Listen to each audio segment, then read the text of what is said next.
ஒரு கிளாஸ் அரிசி உருளைக்கிழங்கு வச்சு போண்டா சின்ன சின்ன பால் சைஸில் போண்டா பண்ணலாம்.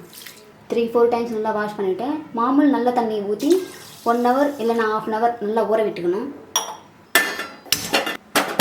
2 உருளைக்கிழங்கு தண்ணி ஊற்றி நல்லா வேக வச்சுக்கணும். இங்கே பாருங்கள், அரிசி நல்லா ஊறிடுச்சு. தண்ணி கொஞ்சம் ஊற்றி நல்லா கிரைண்ட் பண்ணி எடுத்துன்னு வந்துக்கலாம். இங்கே பாருங்கள், இது மாதிரி நல்லா பேஸ்ட்டாக நல்லா அரைச்சிக்கணும் அரிசி மாவு. உருளைக்கிழங்கும் நல்லா வெந்துச்சு. இப்போது இதுமாரில தோலெல்லாம் ரிமூவ் பண்ணி எடுத்துக்கலாம் உருளைக்கிழங்க. இதிலே நம்ம கிரைண்ட் பண்ண பொட்டேட்டோவும் போட்டு நல்லா கிரைண்ட் பண்ணிக்கலாம். நீங்கள் பாருங்கள், இது கூட பொட்டேட்டோவுக்கு நல்லா பேஸ்ட் மாரி ஆகிடுச்சு. வேறு பேஸ்ட் மாரி நல்லா பொட்டேட்டோவை கிரைண்ட் பண்ணிங்கன்னா நல்லாயிருக்கும். இதுமாரி பார்க்கணும், ஓகேவா? இப்போ எத்தையும் அரிசி மாவு கூட ஆட் பண்ணிக்கலாம்.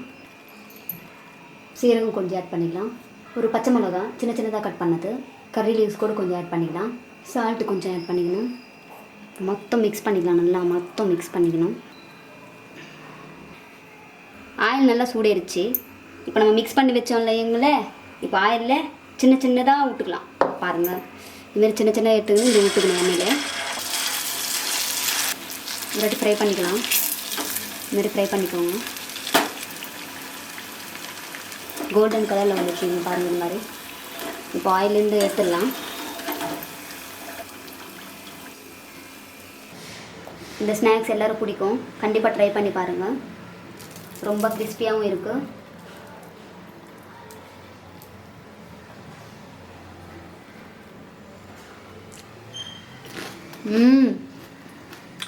வேறு லெவல்.